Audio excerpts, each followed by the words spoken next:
नमस्कार दोस्तों, स्वागत है आप सभी का एक बार फिर से INDC नेटवर्क के न्यूज चैनल पर। आप सभी को पता है कि लोकसभा का चुनाव काफी करीब आता जा रहा है। उत्तर प्रदेश की एटा लोकसभा सीट को कभी समाजवादी पार्टी का गढ़ माना जाता रहा है। सपा के गढ़ के नाम से मशहूर इस सीट की स्थिति तब यह थी 2009 में इसका परिसीमन नहीं हुआ था। अब 2009 के बाद स्थिति बदल चुकी है। परिसीमन के बाद एटा की कई विधानसभाएं बदल चुकी है। एटा की 4 विधानसभाओं में से जलेसर विधानसभा आगरा लोकसभा में चली गई है। वहीं अलीगंज विधानसभा फर्रुखाबाद लोकसभा में आ गई है। एटा की 2 विधानसभाएं एटा सदर और मारहारा विधानसभा के साथ कासगंज की 3 विधानसभाएं, हमापुर, पटियाली और कासगंज सदर विधानसभाओं में मिलाकर 5 विधानसभाएं एटा लोकसभा में आ गई हैं, जिसके बाद जातिगत समीकरण भी बदल चुके हैं। हमेशा से समाजवादी पार्टी के गढ़ के नाम से जाने वाली एटा लोकसभा सीट पर अब भाजपा का कब्जा है। एटा लोकसभा सीट पर अगर कुल मतदाताओं की बात की जाए तो लगभग 12,45,000 से ज्यादा मतदाता हैं, जिसमें से 6,76,000 पुरुष वोटर हैं और 5,68,000 महिला वोटर हैं। अगर हम बात करें उत्तर प्रदेश के लोकसभा सीट की तो यहाँ पर राजू भैया के नाम से मशहूर राजवीर सिंह लोधी, जो वर्तमान भाजपा के सांसद हैं, उनका इस सीट पर कब्जा है। वहीं अगर हम दूसरी तरफ देखें तो लोकसभा चुनाव काफी करीब है और लगभग कुछ दिनों के बाद इलेक्शन है और कुछ दिनों के बाद लोकसभा एटा सीट कुछ रंग बदलती हुई दिखाई देगी। हो सकता है कि वर्तमान सांसद जो अभी हैं वो ना हो, उनकी जगह कोई और भी आ सकता है। उत्तर प्रदेश की राजनीति में 2 ही पार्टियां ज्यादातर चुनाव लड़ रही हैं। एक तरफ भारतीय जनता पार्टी है जिसका एटा लोकसभा सीट पर कब्जा है, तो वहीं दूसरी तरफ समाजवादी पार्टी का गढ़ कहा जाने वाला क्षेत्र है, जो एक लोकसभा सीट एटा भी है। मैनपुरी, फर्रुखाबाद, कन्नौज और इटावा समेत ये सभी सीटें समाजवादी पार्टी का गढ़ कहा जाता है। लेकिन अगर देखा जाए इन सीटों में ज्यादातर सीटों पर भाजपा का कब्जा है। आने वाले चुनाव में यह देखना होगा कि समाजवादी पार्टी का गढ़ कहा जाने वाला क्षेत्र मैनपुरी, एटा, फर्रुखाबाद, कन्नौज और इटावा समेत समाजवादी पार्टी इन सभी सीटों पर कितनी जीत सकती है। अगर हम बात करें लोकसभा सीट की तो एक तरफ भारतीय जनता पार्टी के सांसद राजवीर सिंह लोधी हैं, जिन्हें राजू भैया भी कहा जाता है। वहीं दूसरी तरफ इंडिया गठबंधन की तरफ से समाजवादी पार्टी के प्रत्याशी देवेश साक्य भी हैं।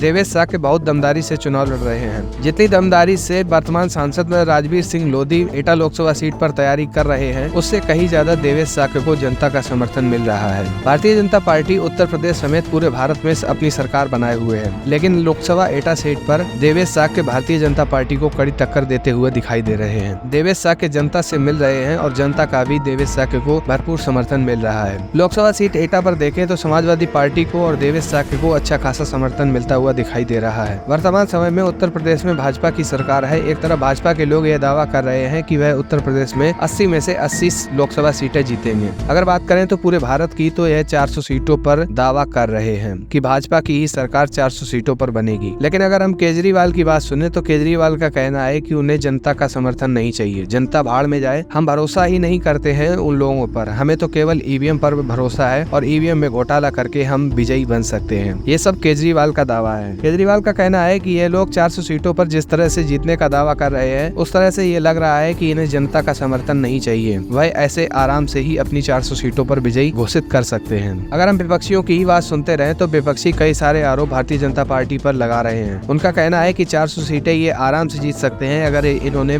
ईवीएम में घोटाला करते रहे तो। लेकिन भारतीय जनता पार्टी के लोग कह रहे हैं कि हमने जमीन पर काम किया है, हमने विकास किया है और हमने देश का नाम ऊंचाइयों पर पहुंचाया है। जनता से हमें प्रेम मिल रहा है, इस वजह से हम 400 सीटों पर जीत की दावेदारी पेश कर रहे हैं। लेकिन विपक्षी इस बात को मानने के लिए बिल्कुल तैयार नहीं है। विपक्षियों का कहना है कि सरकार ने कोई भी अच्छे काम नहीं किए है, आए दिन घटनाएं होती रहती है, कोई न कोई गलत काम होता रहता है और सरकार इसे रोक नहीं पा रही है। बहुत सी चीजें हैं जो छुपाई जा रही है और बहुत सी चीजें हैं जो दबाई जा रही है। अब इस बात में कितनी सच्चाई है, कौन सही है कौन गलत है, इस बात का पता आने वाले लोकसभा चुनाव में ही पता लग सकता है। अब आपकी क्या राय है, नीचे कमेंट करके हमें जरूर बताइए और बताइए कि उत्तर प्रदेश में लोकसभा सीटें इस बार सबसे ज्यादा कौन जीतेगा और आने वाले लोकसभा चुनाव में केंद्र में किसकी सरकार बनने वाली है। हमें कमेंट करके जरूर बताइए। बने रहिए INDC नेटवर्क के साथ, मिलते हैं एक नई खबर के साथ। बहुत बहुत धन्यवाद। INDC नेटवर्क, बदलते भारत के साथ।